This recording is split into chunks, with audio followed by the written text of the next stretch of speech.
Mesdames et messieurs, bienvenue sur Believe in Africa. La part belle revient comme toujours aux jeunes. Nous allons recevoir à l'instant un passionné des sciences, technologies et innovations âgé de 24 ans. Il viendra sur ce plateau partager son parcours, mais surtout nous parler d'une plateforme digitale qui servirait, il paraît, à l'éducation, la géolocalisation et le marketing. C'est sur Believe in Africa. Restez des nôtres.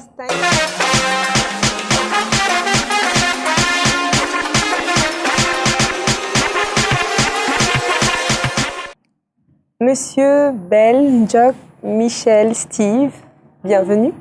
Bonjour à vous, merci aux âmes. Tout le plaisir est pour nous de vous avoir aujourd'hui. Le plaisir est très partagé, oui. D'accord. Alors, d'où nous vient Michel Njok?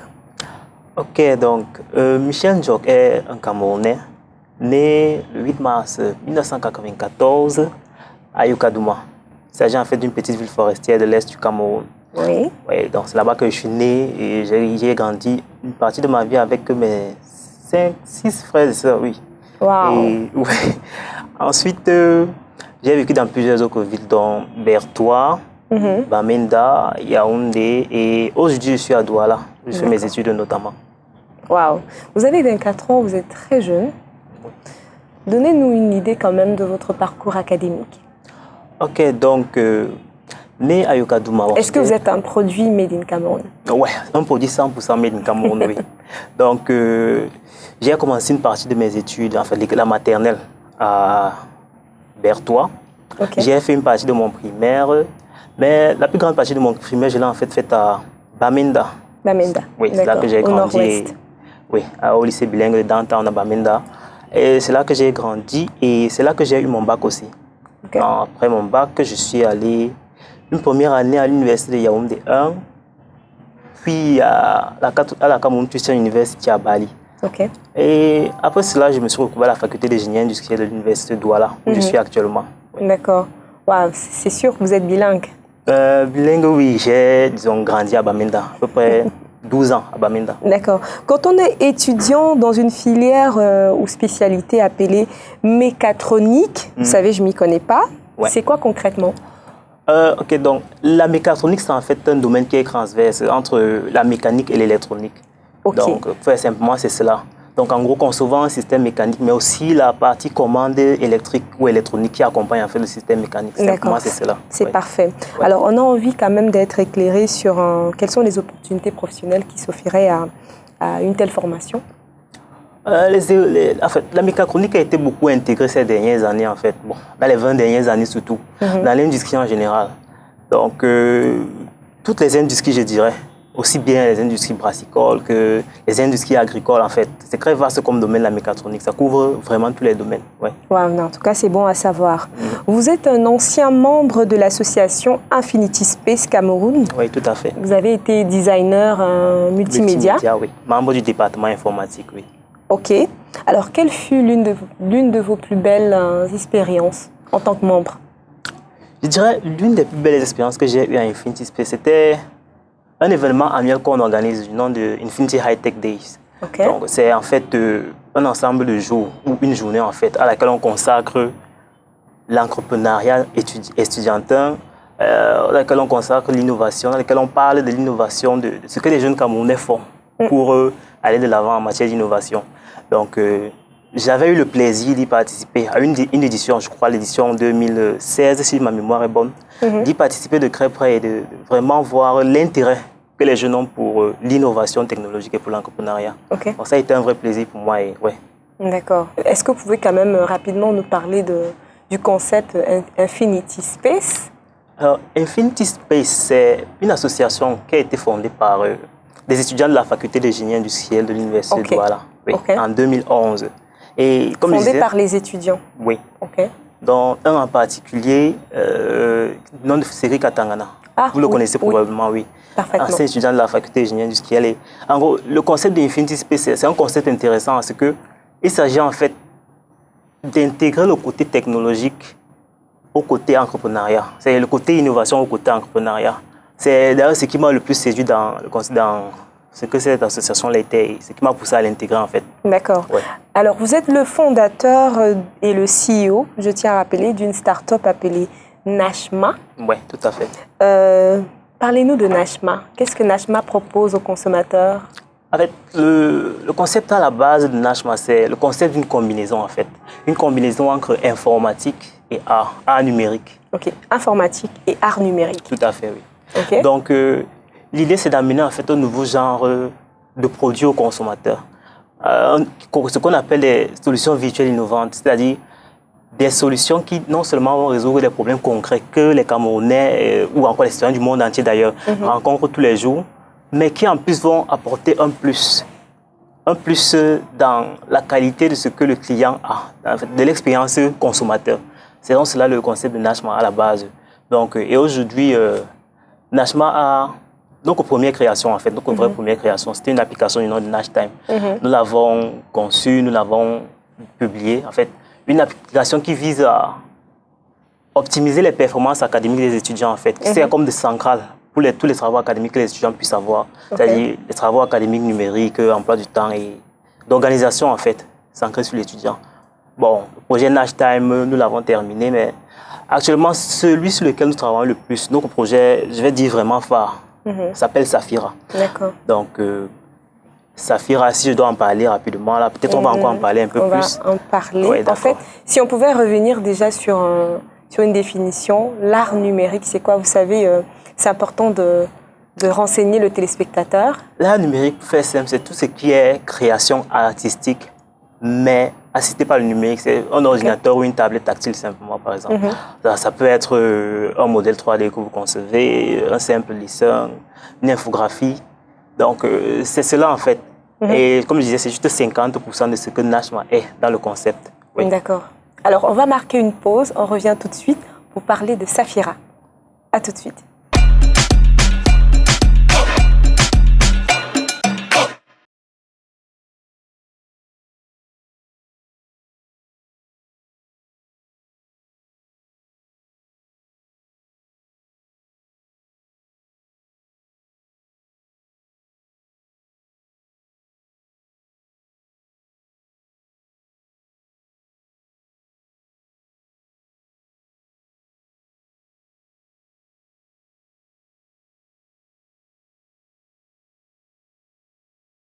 Alors, de retour sur ce plateau, on est toujours avec Monsieur Michel Ndjok, notre jeune cerveau. On est là aujourd'hui, une fois de plus, pour parler de Safira. Oui. C'est quoi Safira? Ok, donc, la définition qu'on aime souvent bien donner, c'est Safira, c'est un outil qui combine dynamiquement réalité virtuelle et multimédia afin de servir soit comme de support d'éducation, d'outils d'éducation, d'outils de marketing, ou encore d'outils de géolocalisation, en fait. Alors, on va aller crescendo. Oui, d'accord. Outils d'éducation, des détails. Éducation, en fait, Safira, concrètement, va vous permettre de pouvoir virtuellement visiter un lieu, pouvant être n'importe où dans le monde entier. Ouais, un exemple? Par exemple, le monument de la Réunification, la Tour Eiffel, en fait. Il n'y a pas de limite, en fait, quant à la nature de ce que vous pouvez visiter avec Safira. Donc, ça, c'est le côté éducation. Mais au-delà de ce côté éducation, on va dire grand public, n'est-ce pas? Il y a un concept de Safira qui vise en fait à faire servir Safira comme support d'éducation en fait, dans un cadre purement académique. C'est-à-dire un enseignant peut se servir de Safira, notamment dans le cadre des enseignements tels que l'histoire, la géographie, la géologie, l'archéologie, bref. Et au-delà même en fait, parce qu'on prévoit des développements de Safira qui feront que même des matières telles que la mécanique ou la mécatronique dont je parlais tout à l'heure, vont pouvoir être enseignés à travers Safira. D'accord. Ouais. Si on parlait de géolocalisation? Le côté géolocalisation, c'est juste vous permettre de pouvoir vous repérer en fait. Ouais. Un peu comme ce que je dois prendre un exemple pour illustrer, je dirais Google Maps. Sauf que Safira se concentre plutôt sur un endroit spécifique. Par exemple, votre université ou encore votre bureau, un complexe industriel, un hôpital, bref. De pouvoir retrouver votre chemin, de pouvoir lancer des recherches d'itinéraires et de lieux, pouvoir vous retrouver facilement et vous guider en fait. D'accord. Oui.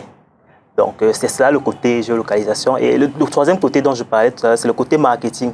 En fait, traditionnellement, les propriétaires de sites tels que de business ou d'activités en général en fait, vont se servir de vidéos, d'images publicitaires pour faire la promotion de leur activité. Évidemment, oui, ça c'est traditionnellement, on va dire. Mais ce qu'on veut apporter avec Saphira, c'est en fait la réalité virtuelle, en fait, cette combinaison de réalité virtuelle et de multimédia classique qui amène en fait l'outil publicitaire à un niveau supérieur. Donc, il ne s'agit plus juste de présenter des images qui sont statiques ou qui sont statiques aux potentiels clients. En fait, là, il s'agit de leur offrir la possibilité d'avoir un rapport différent à l'outil publicitaire. À l'outil publicitaire, c'est-à-dire de ne plus simplement être dans un rapport de, comment il va dire cela, de consommation fixe. Quand vous voyez une publicité, si je dois prendre un exemple concret, quand vous voyez une publicité, par exemple, une vidéo publicitaire, vous ne pouvez voir que ce qui est enregistré dans l'ordre dans lequel c'est enregistré. C'est-à-dire que vous êtes finalement juste spectateur de la découverte que vous faites, alors que vous préfériez probablement en être un acteur. Donc vous faites vivre. Les gens vont vivre la publicité, c'est ça? C'est cela. C'est-à-dire, si on veut par exemple faire la publicité de, disons, d'une nouvelle université qui vient d'ouvrir, ce que l'on fait, c'est qu'on reconstitue en 3D, en fait, l'université en question. Oui. Et on intègre dans cette reconstitution 3D des images publicitaires, des vidéos publicitaires, et on les combine dynamiquement, en fait. Il y a en fait une mise en contexte du contenu publicitaire. La publicité ne vous est plus fournie juste sur l'écran comme cela. C'est en fonction de l'endroit où vous vous trouvez dans l'univers 3D qu'une certaine publicité vous est offerte. D'accord. Et alors, comment ça marche si je suis consommateur? Utilisateur. On peut parler de consommateur, en fait. Donc, l'utilisateur, ce qu'on appelle souvent le Saphironaute, en fait, commence par avoir accès à ce qu'on appelle un module Saphira. C'est en fait un Saphira qui est consacré à un endroit particulier, qui pourrait par exemple être ce studio d'enregistrement. Donc, il commence par y avoir accès par téléchargement, par exemple, depuis nos plateformes de visite virtuelle en ligne. Donc, il le télécharge et une fois qu'il est dans son téléphone... Ça veut dire télécharger une application? Oui, une application. En fait. Parce que Saphira, ça consiste en 3 choses en fait. Une application PC, une application mobile et une plateforme en ligne. Donc, les 3 sont combinés et une fois que le téléchargement du module Saphira est fait, par exemple, je suis un étudiant, je télécharge le module Saphira de mon université. Je peux maintenant m'en servir, par exemple, pour trouver les emplacements des salles, des bureaux, bref, de tout ce qu'il y a comme localisation spécifique dans mon université. D'accord. Oui. Donc là, c'est, comme je disais tout à l'heure, le côté géolocalisation de Saphira. Mais on est quand même intéressé par comment est-ce que vous faites pour rentabiliser? Comment est-ce qu'on fait pour rentabiliser? En fait, à l'état actuel des choses, nous avons 3 façons de rentabiliser Saphira. La première des façons, c'est la façon la plus directe, en fait, la conception du module Saphira en lui-même. C'est-à-dire, vous êtes un propriétaire, par exemple, d'un parc d'attractions, d'un site touristique. Par exemple? Oui. On vous rencontre et on conçoit pour vous, contre une certaine somme d'argent, un module Saphira pour que vous puissiez, par exemple, vous en servir comme je disais tout à l'heure, aussi de géolocalisation pour les visiteurs potentiels de votre site ou encore aussi marketing purement. Donc là, c'est la façon la plus directe. Ensuite, la deuxième façon, c'est ce qu'on appelle en fait des mises à jour. Par exemple, vous avez votre université, on a conçu pour vous un module Saphira de votre université ou de votre business en fait. Alors, vous avez par exemple construit un nouveau bâtiment dans votre université ou dans votre business, on va dire.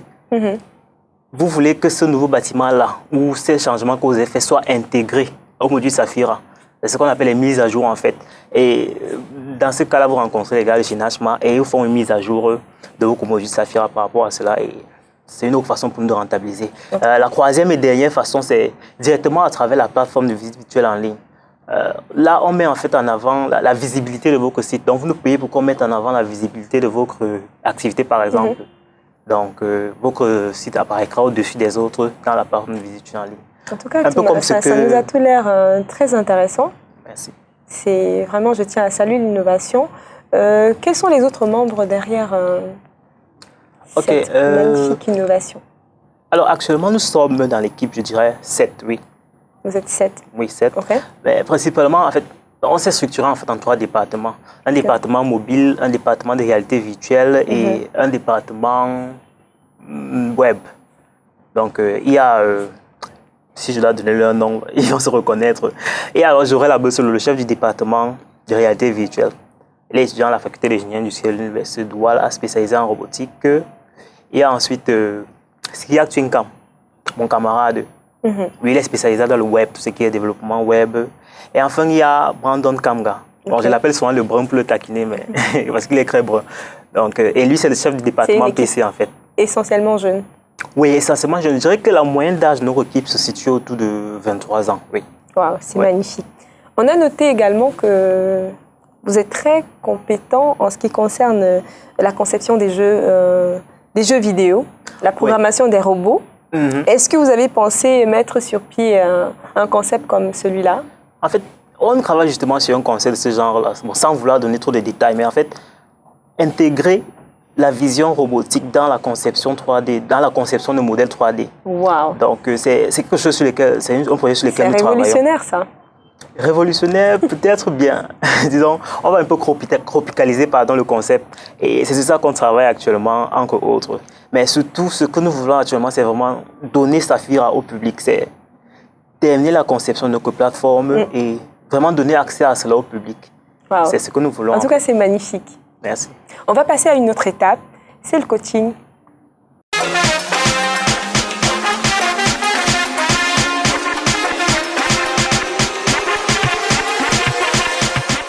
Alors, comment à l'avenir les nouvelles technologies et l'art pourraient-ils cohabiter, d'après vous? Je dirais que déjà, la cohabitation se fait déjà. Franchement, la cohabitation entre les deux se fait déjà depuis longtemps. Okay. C'est que je pense que le vrai défi pour nous en tant qu'entrepreneurs, et surtout en tant qu'entrepreneurs africains, c'est d'intégrer cela. Et je pense que l'arrivée d'Internet a fait en sorte qu'il y ait une vraie démocratisation de la connaissance, de l'accès à la connaissance en fait. Par exemple, pour le travail sur le projet Saphira, on a dû faire des changements de cap à un moment. On s'est rendu compte que certains logiciels que nous voulions avoir ne nous permettaient pas de... Enfin, étaient trop lourds pour les machines dont nous disposions. Et on a dû faire un changement de cap, apprendre à utiliser de nouveaux logiciels, apprendre de nouveaux langages informatiques. Et tout cela s'est fait en fait à travers Internet. Donc c'est juste pour dire qu'aujourd'hui c'est totalement démocratisé. Et il faudrait vraiment que l'on s'empare de cette technologie-là. Et je pense que les étudiants le font déjà assez bien. C'est vrai qu'il y a un besoin d'accompagnement, mais les étudiants le font déjà assez bien. S'emparer de tout ce qui est la combinaison de différentes technologies pour résoudre des problèmes. En tout cas, c'est parfait. Ouais. On va à présent défiler les photos, des images des personnes que vous connaissez certainement. D'accord. On attend de vous un petit commentaire. OK.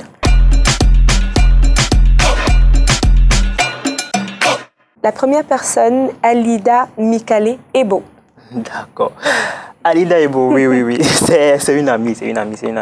Alors, je l'ai rencontrée justement dans le cadre de l'association Infinity Space dont je vous parlais tout à l'heure. C'est dans le cadre d'Infinity Space que j'ai fait sa connaissance. Et ce qu'il y a de marquant avec Aïda, c'est surtout son côté, je vais dire, un peu dual. Donc, quand vous rencontrez Alida dans la vie de tous les jours, elle a un côté un peu timide, presque réservé en fait. Elle est un peu introvertie. Bon, je pense que c'est un point qu'on a en commun. Mais lorsque vous la rencontrez dans le monde de l'entrepreneuriat, c'est une toute autre personne. Oui, dans le cadre professionnel. C'est juste toute autre personne. Elle est d'un dynamisme vraiment admirable. Et je pense que c'est probablement aussi la raison pour laquelle depuis longtemps nous sommes de si bons amis. Elle a quel âge? Aïda, je crois que son âge est confidentiel. Elle ne m'a jamais dit son âge. Mais je crois qu'elle a quelque chose comme 23 ans. Je dirais 23 ans. Oui. OK. La prochaine personne, Michel Njok. Michel Njok, bon, pas Michel Njok moi, mais Michel Njok, mon père, oui. Mon père, comment dire, on dit souvent le père, c'est le premier super-héros de tous les enfants. Je pense que c'est vrai, oui.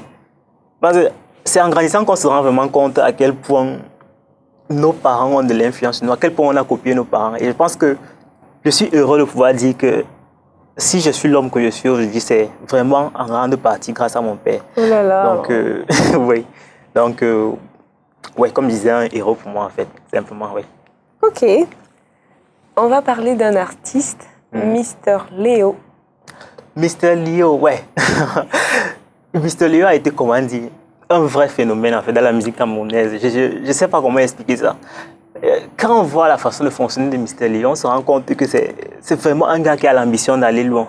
J'admire beaucoup son style, la fraîcheur qu'il a apporté en combinant la musique, je vais dire traditionnelle, entre guillemets, de sa région, de son nord-ouest ou sud-ouest natal, et à la musique plus pop, plus R&B. En fait, pour moi, c'est peut-être le meilleur artiste de tous les temps, sans vouloir faire des jaloux. Vraiment, je pense que c'est le meilleur. Ok, c'est noté.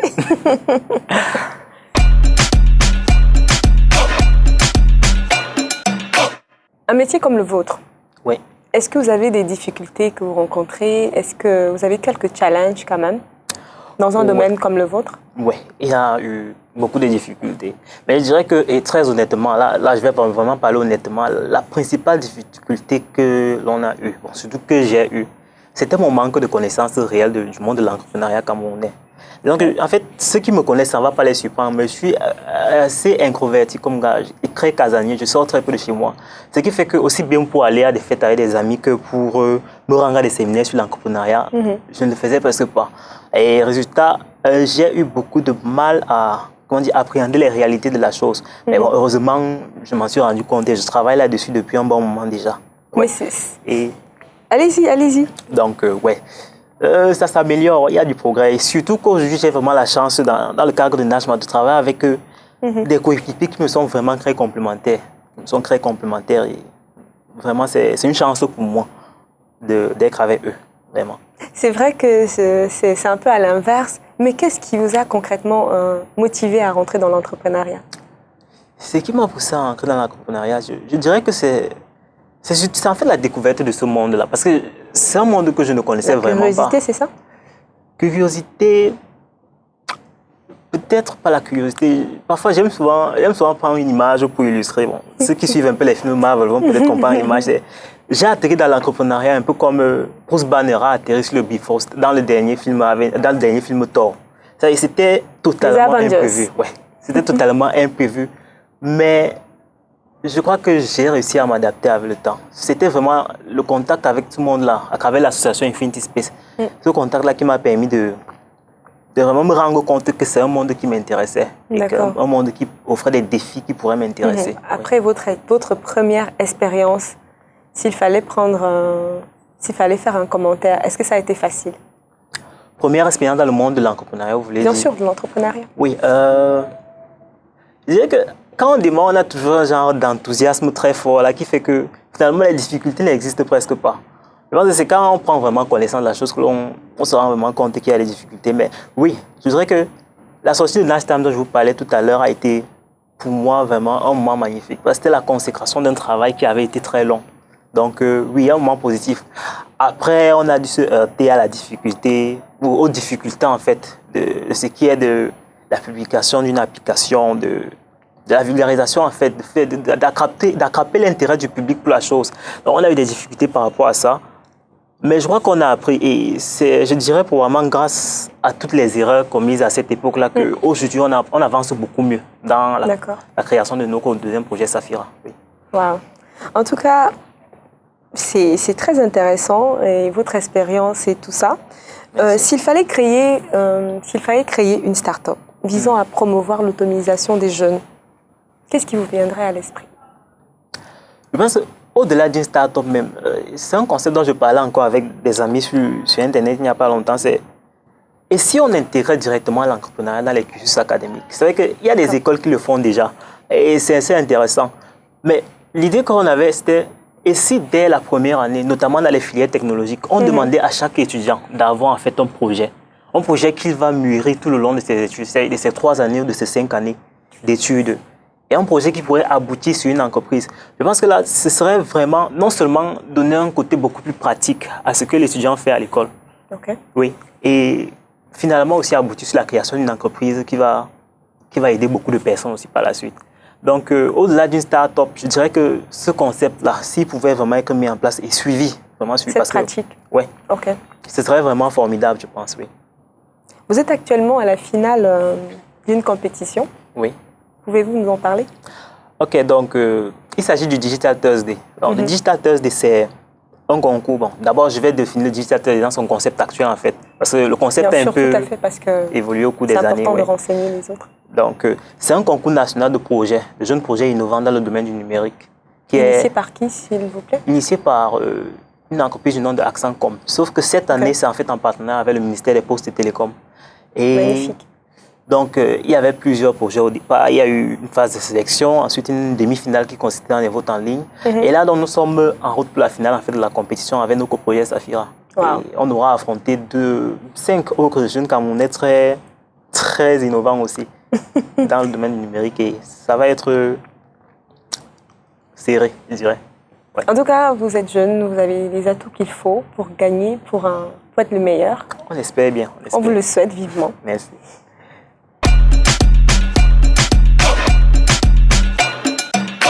On arrive au terme de cette émission. Ça va très vite. D'accord. Un message à l'endroit des jeunes comme vous, qui vous regardent et voilà, passionnés d'entreprendre. Est-ce qu'il faut... D'abord, un jeune qui donne des conseils alors que peut-être c'est pas la meilleure chose, mais peut-être si une formule de réussite, ça par moi. Une formule de réussite. En fait, avec Anachma, on considère qu'on est encore assez loin d'avoir réussi. Donc, déjà parler de formule de réussite pour nous, ce serait un peu abusé. Mais si vraiment je devais donner un conseil, si vraiment je devais me baser sur les quelques années d'expérience que j'ai eues dans l'entrepreneuriat, les quelques jeunes années, je vais dire, c'est vraiment de faire l'effort d'acquérir la technologie. Je pense que si on a pu progresser assez vite dans ce projet, dans notre projet Saphir ces dernières années, c'est vraiment parce qu'on a fait l'effort de toujours venir acquérir la technologie qu'il fallait. Donc, si je pouvais donner un conseil aux jeunes, ce serait cela. Comme je disais tout à l'heure, la connaissance est libre aujourd'hui grâce à Internet. Vous pouvez avoir accès vous pouvez apprendre de nouveaux langages informatiques, apprendre à utiliser des logiciels directement à partir d'Internet, avec des vidéos tutoriels, par exemple. Donc, vraiment, la technologie, que ce soit dans le domaine du numérique, que ce soit dans tous les domaines, en fait, la mécanique, l'électronique, il faudrait vraiment que l'on fasse l'effort d'acquérir vraiment la technologie, la connaissance. C'est vrai que ça prend du temps, mais une fois qu'on l'a, on peut exprimer sa créativité et aider ses concitoyens. Oui. Wow. Avez-vous des projets? Des projets, bon, comme je disais tout à l'heure, le premier projet, ce serait déjà de finaliser, en fait, de donner Saphir au public camerounais, en fait, au public du monde, en fait. Parce que c'est le monde qu'on vise. Et par la suite, probablement terminer, comme je disais, notre projet de vision robotique que l'on veut mettre sur pied. Et en fait, l'avenir nous dira. Beaucoup de projets, beaucoup d'idées, mais je pense que c'est l'avenir qui nous dira, en fait. Ouais. En tout cas, merci énormément pour votre temps. C'est moi qui vous remercie, Rosanna. Ce fut un plaisir de vous avoir. Plaisir partagé. Parler de nouvelles technologies, parler d'innovation et tout ça, ce fut passionnant pour nous. Merci encore et bon courage pour la suite. Merci, merci.